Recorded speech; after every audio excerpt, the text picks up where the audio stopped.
అంటే ఇప్పుడు తెలంగాణ ఉద్యమంలో చాలా మీరు టైం అంటే బాగా కేటాయించడం జరిగింది వాస్తవంగా. ఆ తర్వాత వేరన్నతోటి ఇవన్నీ ఈ జర్నీ పరిణామ క్రమంలో మీకు కొంత ఆర్థికపరమైనటువంటి ఇబ్బంది ఎప్పుడు రాలేదా? అంటే అది నేనేమంటున్నానంటే నా జీవితంలో నేను నిర్ణయించుకున్నది ఏంటిదంటే హైదరాబాద్కి వచ్చేటప్పుడే నేను మా ఊరు నుంచి బయటకు వచ్చేటప్పుడు కూడా తిండికి ఇబ్బంది పడద్దని ఫండమెంటల్గా పెట్టుకున్నాను. ఓకే. హైదరాబాద్కి వచ్చినప్పుడు కూడా ఏ విధంగా ఆర్థికంగా ఇబ్బంది పడద్దు, తిండికి ఇబ్బంది పడద్దు, అవకాశం అనేది వస్తుంది అని చెప్పేసి నేను నా లైఫ్ ని చాలా జాగ్రత్తగా ఉంచుకున్నాను. ఇప్పుడు మనకేంటిది ఇప్పుడు అంటే నేను అంటే దీని ఈ సందర్భంలో ఇట్లా మిమ్మల్ని పోల్చుకుంటూ అదే కాదు, నేను ఇంత సందర్భాలలో కూడా నేను ఎప్పుడు పని అడిగినాను, పైసలు ఇవ్వాలని అడగలేదు. మిమ్మల్ని కూడా అన్న కోవిడ్ టైంలో ప్రాబ్లం ఉన్నదన్న, ఏమైనా మనం కాలేజీ తరపున ఏమైనా ఉన్నదా అన్న, చేయడానికి ఉన్నదన్న అని చెప్పేసి అడిగినాను. అట్లా నేను మల్టిపుల్ గా పని చేసుకుంటూ ఆర్థికంగా పని అంటే ఆటోమేటిక్ దాంతో పాటు పైసలు వస్తూనే ఉంటాయి. అట్లా నేను మల్టిపుల్ గా పనులు చేసుకుంటూ సినిమా అనేది అంటే ఒక లాంగ్ లెంత్ ప్రాసెస్. ఆ లాంగ్ లెంత్ ప్రాసెస్ లో మనకు వచ్చే ఫస్ట్ ప్రాబ్లము డబ్బు, తర్వాత సెకండ్ ప్రాబ్లము తిండి. నాకు లక్కీ ఏంటిదంటే నాకు అదే మనకు తెలియకుంటే మనకు ఒక అద్భుతమైన జీవితం ఉంటుందని చెప్పిన కదా. మన ఊళ్ళో భూమి, ఊళ్ళకెళ్ళి బియ్యం తెచ్చుకున్నాడు, మనకేం ఖర్చులు ఉంటాయి, పెద్ద ఖర్చులు ఏమి ఉండయి, కూరగాయలు తెచ్చుకుంటే సరిపోతుంది. అట్లా నేను మంచిగా మనకు విషయం బయట కూరగాయలు కూడా నేను మంచి షెఫ్ ని, నేనే మంచి వంటలు చేసుకున్నా, మనం కూడా తిన్నా మన రూమ్ లో. అట్లా ఆ జాగ్రత్తలు తీసుకున్నా. అంటే నేను ఎందుకు తీసుకున్నానంటే ఇక్కడ అందరి పరిస్థితి అదే. అంతే, ఇప్పుడు మనం కూడా అదే స్ట్రగుల్, అదే అందరి స్ట్రగుల్. నేను ఒకరిని అడగద్దు, వీలైతే నేను ఒకరికి పెట్టాలని ఇంటెన్షన్ లో బతికినా, అట్లనే చేసిన నేను. అంటే ఆ జాగ్రత్తలు తీసుకున్నా. ఇప్పుడు ఆ నర్సింగ్ అక్కడ పనిచేసినప్పుడు అక్కడ మనకు విషయం ఏంటంటే అట్లా 4 చేతులతో పనిచేసిన, ఉద్యోగం చేసుకుంటూ ఆ కంపెనీలో పనిచేసుకొని పక్కన హాస్పిటల్లో పనిచేసుకొని అంటే ఒక 4-5 లక్షలు సంపాదించుకొని మళ్ళీ కృష్ణనగర్కి వచ్చిన. మీ జీవితంలో ఇన్స్పైరింగ్ పర్సన్స్ అంటే అంటే ఇప్పుడు మీతో కలిసి పనిచేసిన వాళ్ళు ఇన్స్పైరింగ్ పర్సన్స్ అంటే ఎవరి పేరు చెప్తారు? అని ఇన్స్పైరింగ్ అని అంటే నేను మా అమ్మ ఫస్ట్. అంటే మా అమ్మ చిన్నప్పుడే జనరల్ అమ్మ అంటే ఇన్స్పిరేషన్, మనం కొత్తగా మనం చెప్పుకోవాల్సిన అవసరం లేదు. ఇంకా మీ ఈ తెలంగాణ ఉద్యమం నుంచి కావచ్చు, లేకపోతే సినిమా రంగంలో కావచ్చు, మీకు ఎక్కడో ఒక దగ్గర వీళ్ళని ఆదర్శంగా తీసుకుని మనం ముందుకు పోవాలి, వీళ్ళ బాటలు నడవాలని అనిపించే ఒక సంఘటనలు ఏమైనా ఉన్నాయా? అట్లా పర్సన్ తెలంగాణ ఉద్యమం ఉన్నది సార్, తెలంగాణ ఉద్యమం, తర్వాత మామిడారి కృష్ణ అన్న, అట్లా మనకు అంటే తెలంగాణ ఉద్యమం ఫస్ట్ కాలం మన తెలంగాణ నేర్పింది. తెలంగాణ చాలా 60 ఏళ్ళు కష్టపడ్డం. అది సరే సోనియా గాంధీ ఇచ్చిందా, ఇంకెవరు వచ్చిందా ఏంటిదని పక్కన పెడితే అది తీసుకొని అంటే దాని ఉద్యమ మూలాలు, ఆ ఉద్యమ మూలాలు అంటే అది వచ్చే పరిణామ క్రమాన్ని అదే తెచ్చుకున్నది. తప్పనిసరి ఇవ్వాల్సిన మనం తప్పకుండా మనం తీసుకోవాల్సిన పరిస్థితి అట్లా తెచ్చుకున్నాం మనం. అట్లా అవన్నీ కలిసి వచ్చినాయి. అంతకంటే గొప్పది ఏముంటుంది సార్ మనకు?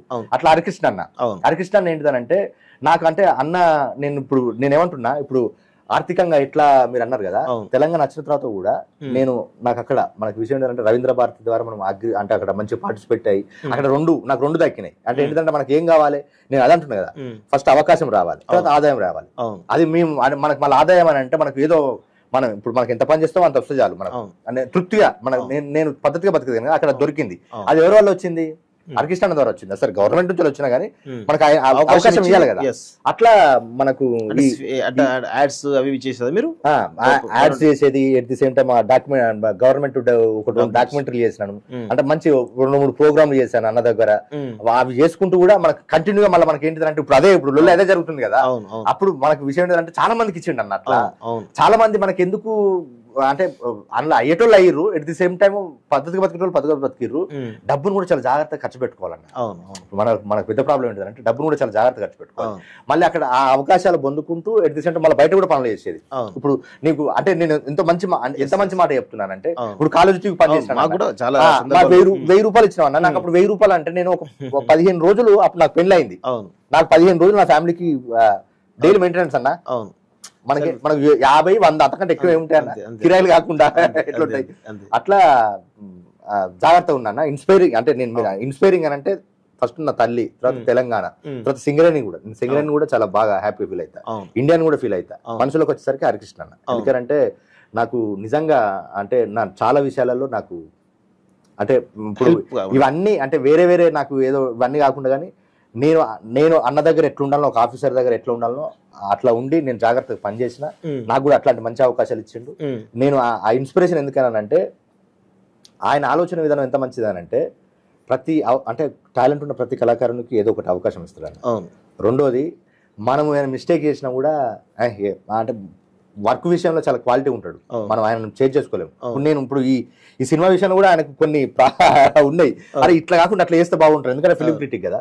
కానీ ఆయన నేను ఎందుకు ఒప్పానంటే ఆయన హ్యూమనిస్ట్ అన్న, నేను మానవతావాదిని అని మనం చెప్పుకుంటాను కదా, ఆయన చేసి చూపిస్తా అంటాడు. అట్లా మాటలో ఉండదు, చేతిలో ఉంటది, అంటే మాటలు కూడా గట్టిగా మాట్లాడతాడు, అది కూడా చెప్తున్నా కదా. చేతలు కూడా చాలా బాగుంటాయి, ఎందుకంటే చాలా దగ్గర నుంచి చూసిన. అంటే నేను ఇంకా చాలా చెప్పొచ్చు, కానీ మనకి ఏంటిదంటే ఇప్పుడున్న సందర్భంలో అది మళ్ళీ మనకి ఏంటిదంటే డబ్బు కొట్టినట్టు అవుతుంది అని చెప్పేసి. సహజంగా ఆయన ఏంటిదనేది సమాజానికి తెలుసు, నీకు వ్యక్తిగతంగా చెప్పాల్సిన అవసరం లేదు, నేను కూడా చెప్పాల్సిన అవసరం లేదు, ఎందుకంటే ఆయన యొక్క పాత్ర చాలా గొప్పదన్న. అవునవును. అంటే తెలంగాణ వచ్చిన తర్వాత ఈ గ్రామీణ ప్రాంతాల్లో ఉన్న చిన్న చిన్న కళలను కూడా ఈరోజు తెలంగాణకు పరిచయం చేసింది, ప్రపంచానికి పరిచయం, తెలంగాణకి కాదు ప్రపంచానికి పరిచయం చేసింది వాస్తవంగా. ఇప్పుడు డప్పు అందే భాస్కర్ ఆయన కూడా రావడానికి కారణం ఆయనే వాస్తవంగా. అంటే ఆ డప్పులో అన్ని వందల రకాల ట్యూన్స్ ఉంటాయి అనేది ఎవరికి తెలియదు. ఎగ్జాక్ట్లీ. నేను ఫస్ట్ టైం నేను రెగ్యులర్ గా మీ ప్రోగ్రామ్ చూసిన, ఒకసారి ఉమెన్స్ డే ప్రోగ్రామ్ ఆడగొట్టిండు, అరే ఏంది డప్పులో ఇంత కళ ఉందా. జనరల్ గా మనం డప్పు అనగానే సాగు డప్పు, ఆడప్పు, మాస్ డప్పు, తిరుమా డప్పు అనుకుంటాం, కానీ అన్ని రకాల కళలు మామూలు అలాంటి కళ బయట తీసి ఈ రోజు ఉస్తాద్ బిస్మిల్లా ఖాన్ అవార్డు రావడం వెనకాల హరికృష్ణ కృషి ఉంటాయి. వాస్తవం ఒకటే కాదన్న, ఇప్పుడు నీకు ఆర్ట్ ఫామ్స్ ఒకటే కాదు. అవును, ఆయన ఎన్ని రకాల పని చేసిన ఒక 2 నిమిషాలు కేటాయింది. ఓన్లీ ఆర్ట్ ఫామ్స్ కాకుండా లిటరేచర్ వర్క్ కూడా చేసిండు. ఇప్పుడు మనము ఇప్పుడు తెలుగు భాషకు హోదా వచ్చింది చూసినావా, అందులో కూడా అన్న పాత్ర ఉన్నది. ఎట్ ది సేమ్ టైము ఇప్పుడు నీకు ఏది కొన్ని మంచి విషయాలు చెప్తాను. ఇప్పుడు ఈ దేశాల సంస్కృతి సంబంధాలు కూడా అన్న మంచి సంచార జాతులకు సంబంధించి దేశాల సత్సంబంధాలు ఆర్ట్ ఫామ్స్ అలా కూడా అన్న ఉన్నాయన్న కొన్ని. అంటే నేను దగ్గర ఉండి చూసిన చాలా ఉన్నాయి. అట్లా ఇప్పుడు మా సినిమా వాళ్ళకి ఇప్పుడు నాకు ప్రొడ్యూసర్ ఇప్పించింది అన్న పంపించిన వాళ్ళు ఒక 4 ఇప్పుడు అక్కడక్కడ ట్రయల్స్ లో ఉన్నారు. చాలా డిఫరెంట్ ఇప్పుడు కార్టూన్ కు సంబంధించింది వాళ్ళకి ఒక అవకాశం ఇచ్చాడు, తర్వాత ఫోటోగ్రఫీకి సంబంధించింది, తర్వాత ఇది ఏంటిది వర్క్ షాపులు, ఫిలిం వర్క్ షాపులు, ఎన్నన్నా స్క్రిప్ట్ రైటింగ్ మల్టిపుల్ గా ఎన్ని చేయాలో అన్ని చేసిండన్న. అది మనకు అంటే చాలా అంటే మనం అదొకటి మీరు ఇంటర్వ్యూ చేస్తే ఒక అంటే మాకంటే ఎక్కువ ఏం చేసిందన్నదా పట్టుకొస్తే మనకు కొన్ని గుర్తుకు రావు కానీ అట్లా చాలా బాగా చేసింది.